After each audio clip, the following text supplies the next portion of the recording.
This chart comes from a report that was dated 1965, and it shows exactly how things changed between 1914 and 1960. And if you think that that was just history and it doesn't matter, well, let's see if you can't see some real strong parallels with today.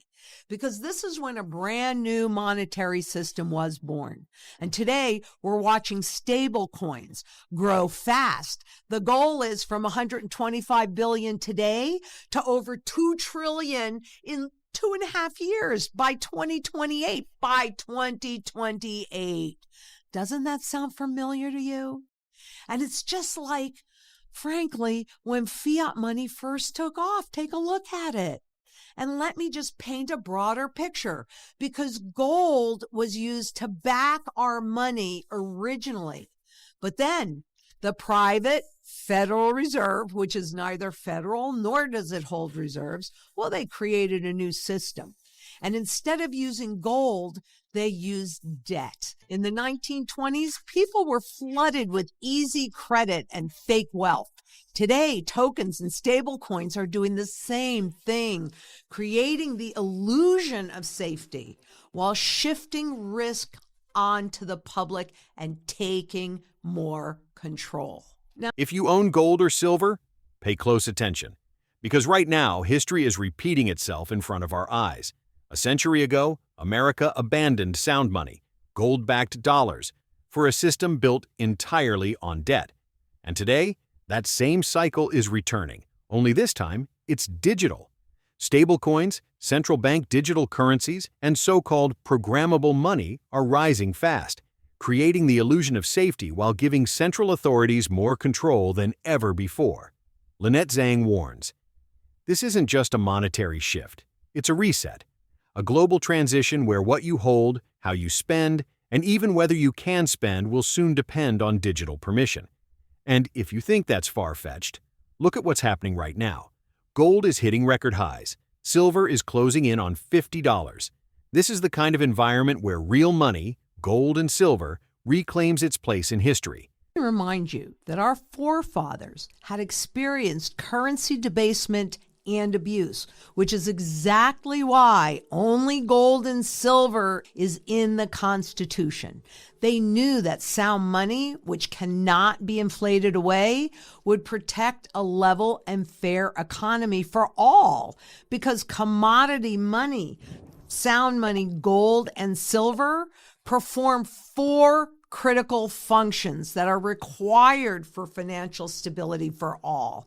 It's a unit of account that can create a standard of measure, a medium of exchange to be used as a tool of barter, a current fair unit of payment for labor exchange, since it takes labor and energy to pull gold and silver out of the ground, and a long-term store of value so that whenever you use that fiat money, it retains its original purchasing power value. Every portfolio needs to have a foundation in sound money. So we have to ask, is this time different? Or are we actually repeating history with digital tools and even more corporate control? Let's take a deeper look at that. Because if you've ever traded chores with a friend, like, I don't know, mowing the lawn for someone and you're washing the dishes, that's fair. That's how gold and silver used to work. Real labor for real labor, or real value, since it takes energy and labor to pull this out of the ground, for real work. Now, most people think that central bankers and governments make money rules to help us. Huh. But what if I told you they actually want more and more control? And gold gets in their way because gold can't be printed and it forces leaders to be fiscally responsible. What a concept. And that's why they move to paper, and they're moving even faster to digital money because they can inflate and change that anytime. We're talking about programmable money here. And they say that regulations protect us. But quite frankly, history shows that weak rules lead to risky behavior, and that really is the point. Those big booms and painful busts, guess what? On a gold standard, you didn't have that.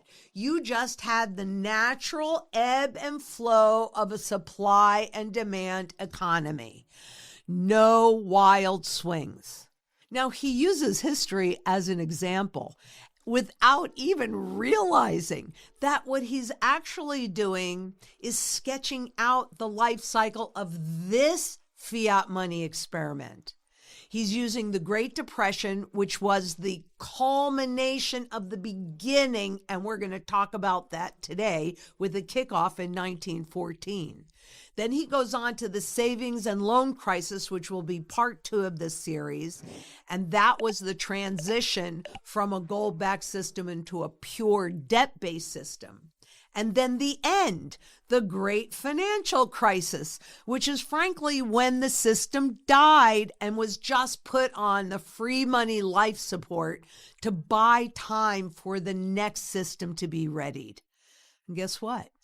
Central banks, well, they're secretly and overtly buying gold like crazy. Why? Because they know that this fiat money, this debt-based, government-based monetary system is over. And the next chapter, I hope you see it. It has already begun. Let's take a closer look so you can see for yourself. Because first, laws were changed. Of course they are. And we're doing that right now for the cryptocurrencies and stablecoins. But what they do is they legalize the experiment and encourage participation and even greater experimentation. Here you can see setting up the overnight revaluation of gold here in the U.S. by reducing reserve requirements from 100%, right? Remember this little teeny-weeny 20th of an ounce of gold backed $1 to 35% for deposits because that money is staying inside of the system, and 40% for notes in circulation because anybody could walk in with this gold certificate and walk out with this 1 ounce gold coin. So this could work as long as a lot of people didn't ask for their gold back all at once. That's that fractional reserve system. But it also made banks susceptible to runs, and it forced gold confiscation to hide the lie and take away the public's power. I say we have to take that power back, and this is the best opportunity I have ever seen to do that in a global sound money movement. But do you realize, or you may not realize, but you should, that today there's a zero reserve requirement for your deposits? But don't worry. What are you worried about? There's always the FDIC insurance. Of course, they barely have more than even one teeny-weeny penny for each insured deposit. So I don't know, with all this experimentation and rapid growth, what could possibly go wrong? I don't know. But I want to talk about that later. Let me show you now how they made the shift without the public knowing. They know how to do this. It's genius. Because Lynette Zang connects the dots between 1914 and 2025, between the creation of the Federal Reserve and today's digital dollar race. Back then, when the Fed replaced gold with credit, Americans were flooded with easy money and false prosperity. That illusion collapsed in the Great Depression. Today, the same illusion lives on through digital assets and fiat currencies that exist only because people believe they have value. Her warning to gold and silver investors is blunt. History doesn't just rhyme, it repeats. Gold and silver, she says, are the only forms of money that meet all 4 criteria of real value: a unit of account that defines true worth, a medium of exchange that can't be devalued by policy, a store of labor and energy, since real effort is required to mine them, and a long-term store of value that outlives every empire, every currency, and every innovation that promised to replace it. Zang argues that digital money is not liberation. It's monetary surveillance disguised as progress. Unlike cash, programmable money can be frozen, revalued, or restricted at will. It's not your money, she warns, if they can decide how you spend it. Meanwhile, central banks, the same institutions telling the public to trust the system, are buying record amounts of physical gold. Why? Because they know what's coming. Look at the data. Gold has hit fresh all-time highs above $3,800 per ounce, fueled by debt concerns, falling bond yields, and global uncertainty. Silver is up over 60% year-to-date, hovering near $50, as industrial demand and supply shortages collide.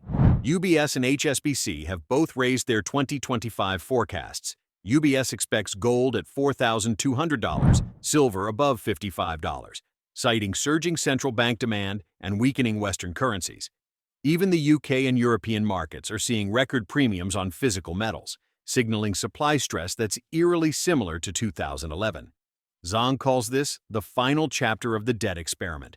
She says every fiat system in history has ended the same way, with money losing trust, prices exploding, and gold reasserting itself as the anchor of real value.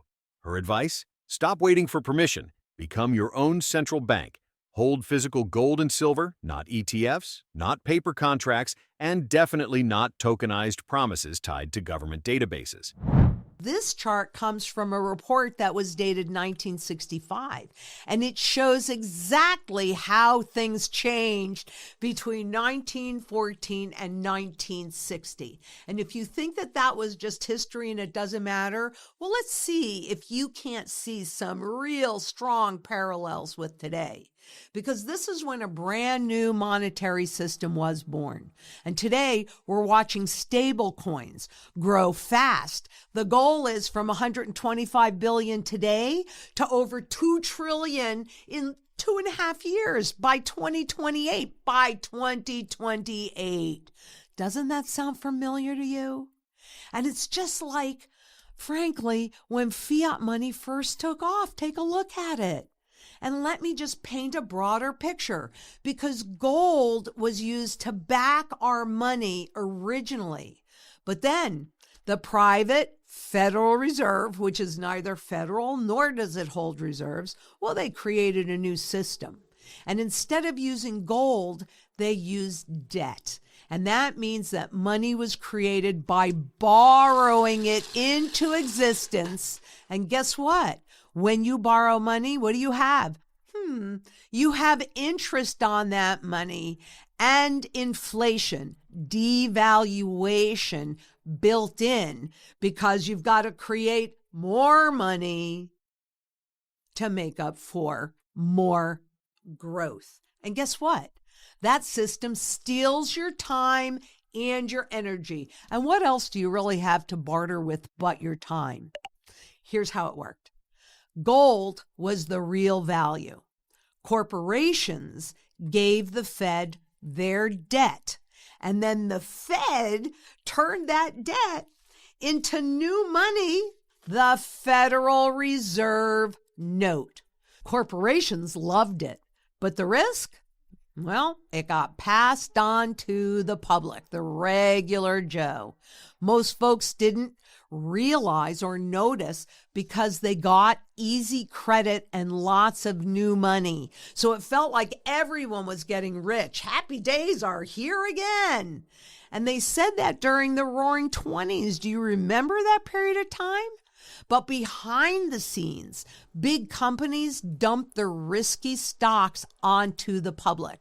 And the public bought in because, well, wow, they were watching these industrialists make all sorts of new money, and they didn't want to be left behind. FOMO, fear of missing out. Bam! And just like that, the financial system reset. Just like the Genius Act, legalizing any and every corporation's ability to create new money out of, your purchases, as long as it is backed by U.S. dollars. Because this chart shows you the shift from a solid gold foundation to a debt-backed system. and private corporation IOUs were transformed into flexible Federal Reserve notes. The paper and digital dollars you actually earn and save today. But that flexibility came at a huge cost. The gold to dollar ratio was redefined, no longer a 20th of an ounce to 1, but even real value. It was all replaced with promises, the full faith and credit of the government. So if you trust them, you'll keep loaning them money. And here's the kicker. This transformation was constitutionally illegal. Section 10, Clause 1 says only gold and silver can be legal tender. Yet in 1913, the Federal Reserve Act was passed quietly during the holiday season while most lawmakers were home and the public was distracted for the holiday. And that's how they always get new things in. They did it again with TSA the day before Thanksgiving, when that was the busiest travel day of the year. The public is distracted, nobody's paying attention, and boom, bam, boom, just like that. Few noticed then. Even fewer understand now that recent presidential actions have again reshaped the monetary system. Just like Roosevelt in 1933 took the gold away from the public, Johnson took the silver away from the public, and then Nixon finalized it and cut off any ties to gold. These shifts always favor the few, the 1%. The many, us, well, we're left to bear the burden. And that's why reclaiming sound money, redeemable money, this is why it matters and why you must become your own central bank with physical gold and physical silver in your possession. Plus, governments and central bankers know how to make these transitions and get the public's cooperation without them even realizing it. Zang ends with a question that every Western investor should ask. If the U.S. dollar loses global trust, what happens to your savings, your retirement, your future? Because the same playbook, devalue, distract, and reset, has been used before. From Roosevelt's gold confiscation in 1933, to Nixon's closure of the gold window in 1971, to today's digital dollar rollout, every reset transfers wealth from the public to the elite. But this time, you have a choice. Question for you. Do you think programmable digital currencies are the next innovation in freedom or the last stage of financial control? Tell me what you think in the comments. I want to hear from real investors, not headlines. If Lynette Zang's message hit home, hit that like button, subscribe, and ring the notification bell, because the next chapter of money is being written right now. And when it hits, those who saw it coming won't just survive the reset. They'll own the assets that define the new era. Stay informed, stay independent, and remember, if you don't hold it, you don't own it.